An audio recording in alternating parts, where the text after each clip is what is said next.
supervisor Bob Vinson was on night duty on the second floor of the hotel when he noticed a strange-looking machine in the corridor, something that hadn't been there a little while ago. This floor of the hotel was dedicated to employees, and at this hour of the night, the sight of such an unusual machine made the supervisor feel that something was off. It was a metallic box with a smaller box connected on top, and its front looked like a strange control panel. The control panel had a total of 28 switches, all numbered. All the switches were in the down position, except for switch number 23. At that moment, the time was 6:30 a.m., and this incident took place at Harvey's Lake Tahoe Hotel and Casino in Nevada, an event that, within the next 24 hours, was about to become national news. But for Bob Vinson, the strange machine wasn't the only surprising thing. He had been on duty almost the entire night. But he hadn't heard any sound of a machine being placed in the corridor. Whoever had left this machine here had placed it on 4 wooden blocks, which were pressed into the carpet of the corridor, indicating that the machine was quite heavy. What made the incident even stranger was that the locks of the doors surrounding the spot where the machine was placed had been rendered useless with super glue. Bob Vinson was still trying to process everything when he noticed an envelope lying next to the machine. On it was written, "Welcome once again to Mini TV Videos. Viewers, Harvey's Lake Tahoe is a well-known casino and hotel in the American state of Nevada. At the time we are talking about, this was an 11-story building. The building also had 197 rooms. When Bob Vinson, who was on the second floor, found the envelope, he ran to call security. Soon after, the police and fire department were also summoned. At first, no one had the courage to pick up the envelope, as they suspected it might be a trap. Later, after carefully nudging it with a broom, they decided to open it. Inside the envelope was a 3-page document, typed using a typewriter. At the top, there was a headline that read, "Warning for Hotel Management and Bomb Squad." Below the headline, it was written that no attempt should be made to move the bomb, as it contained a mechanism so sensitive that even the slightest movement, by as little as a hair's width, would detonate it within milliseconds. Do not attempt to pour water or gas on it, as it contains float switches. If this is done, the air pressure inside the machine will increase, causing it to detonate. The screws on the top of the machine are also connected to the trigger. Therefore, if any screw is turned even 25%, the bomb will explode. In simple words, this bomb was so sensitive that even the slightest movement could detonate it, at least according to what was written in the letter. At that time, 600 guests were asleep in their rooms at the hotel.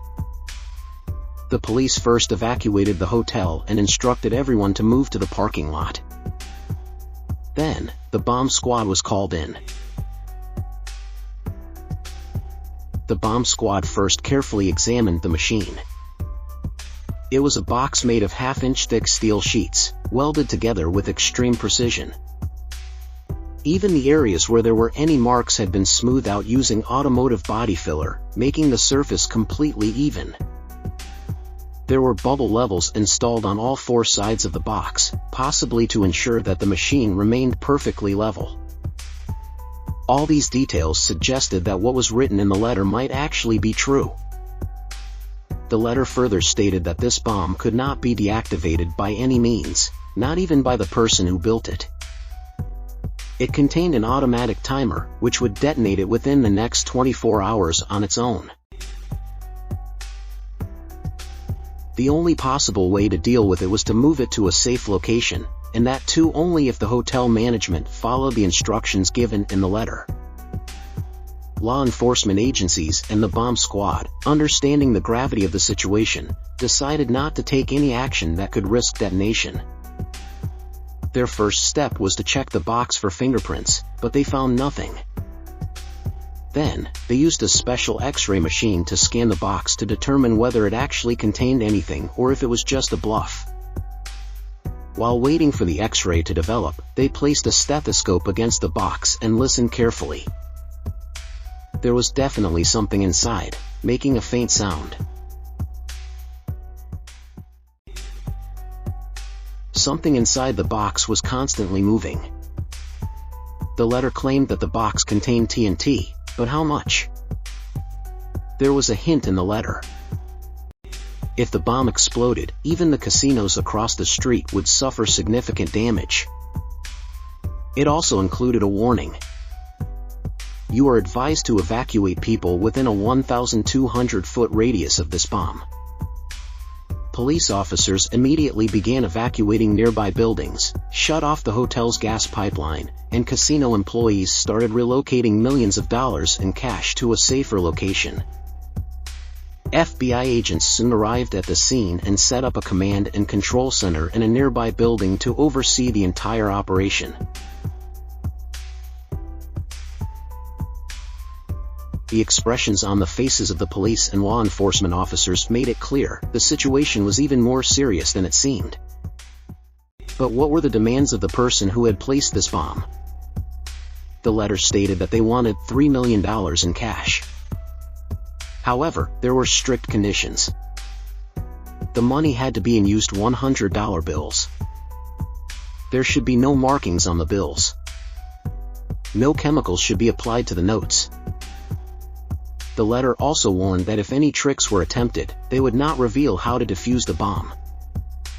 And if the demand wasn't met within 24 hours, the automatic timers would detonate the bomb on their own. But the biggest question was, who was supposed to receive this money, and how? When the developed X-ray film was brought back from the lab, the grainy black and white image provided at least some level of confirmation that the threats in the letter might be real. The small control box attached to the top of the machine was examined in the X-ray, revealing that its screws were indeed connected to wires, just as mentioned in the letter. Inside the main box, there was a straight tube, which was suspected to be a tilt sensor, and a float valve was also clearly visible. Additionally, the lower part of the box was filled with multiple cylinders, but at that moment, the police had no idea what they contained. One thing was certain, the person who wrote the letter wasn't pulling a prank. This machine was a real bomb. As the 24-hour deadline slowly approached, authorities decided to comply with the ransom demand. The 3-page letter also contained instructions on how to deliver the money. The ransom was to be delivered via helicopter. The instructions for the pilot were clearly mentioned in the letter. At 11 p.m., the helicopter must land near the LTA building at Lake Tahoe Airport. The helicopter should be facing south.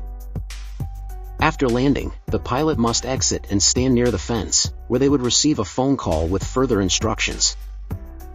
No one else should be inside the helicopter, no gunman, no second person, only the pilot. To carry out the plan, FBI agent Joe Cook prepared an FBI helicopter for the mission. Inside the helicopter, $3 million in cash was placed, but all of it was counterfeit bills. Additionally, an armed agent was hidden behind the pilot's seat. The gunman was given strict instructions. No matter what happens, his priority was to protect FBI agent Joe.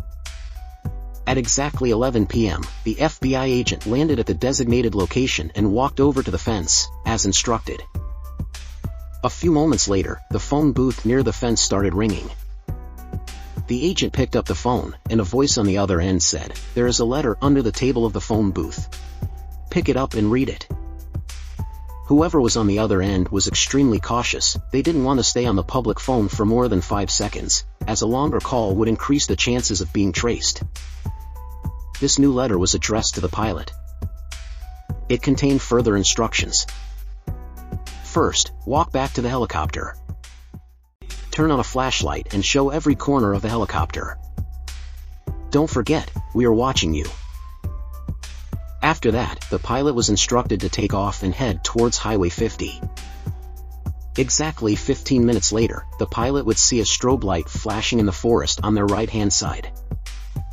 The pilot was instructed to land near the strobe light, facing south, where they would find another letter hanging from a tree. Following the instructions carefully, the pilot cleverly illuminated the helicopter's cockpit in a way that concealed the gunman. Then, he took off and flew towards the designated point, expecting to see the strobe light. However, upon reaching the location, no strobe light was visible anywhere. For the next hour, the helicopter circled the area, but in the darkness of the dense forest, there was no movement, no signal. Eventually, the pilot returned to the airport and landed. Later, it was discovered that they had misread the instructions, and the actual drop location was miles away from where they had gone. To send a message to the person behind this plan, a news broadcast was aired, stating that there was some confusion regarding the location in the instructions. When the mastermind realized that the police were still willing to pay, he called the police station directly. The caller instructed the authorities to flip switch number 5 on the machine inside Harvey's hotel and then wait for the next call. It seemed like he was buying time to come up with a new plan, as he had now given an unnecessary command to activate a dummy switch. But by now, it was already too late. The time was 6:40 a.m., meaning the bomb had been inside the hotel for over 24 hours, yet it hadn't detonated despite the deadline passing. This was a positive sign. Inside the command and control center, the FBI, police, bomb squad, and fire department teams estimated that the box likely contained a maximum of 1,000 pounds of TNT.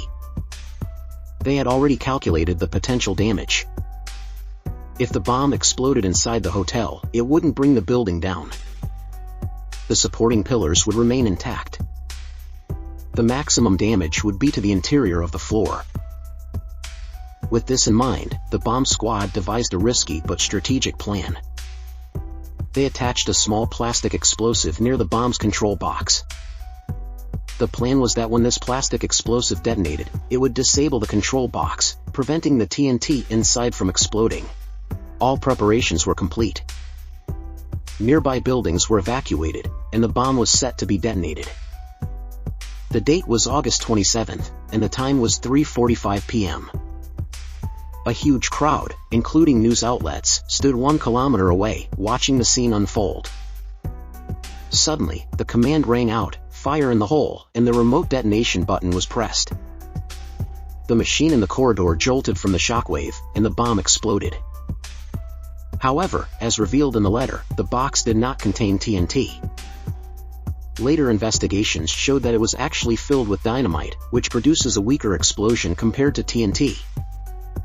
But who was the mastermind behind planting this bomb? The investigation led to a shocking revelation. The man who planted the bomb in Harvey's hotel casino was 58-year-old John Burgess. Even more surprising, his 2 sons had helped him carry out the plan. John Burgess had lost his entire life savings gambling at the very same casino. And that's when John Burgess devised this elaborate plan to extort money from the hotel's owner. Later, authorities discovered that his real plan was not just to get the ransom money, he also intended to steal the helicopter. If the pilot had reached the correct location and stepped into the forest to find the next envelope, John Burgess' sons would have seized the helicopter and flown it to a predetermined location, where they had already parked their getaway vehicle. In the end, John Burgess was sentenced to 20 years in prison, while his sons were granted immunity for cooperating with the police. In 1996, John Burgess passed away from liver cancer. After this infamous incident, the hotel owner renovated Harvey's hotel, launching it again with a new design and even more rooms. We hope you enjoyed this video from Mini TV. Don't forget to like and share this amazing story. And as always, thank you for your wonderful comments. See you in the next thrilling video.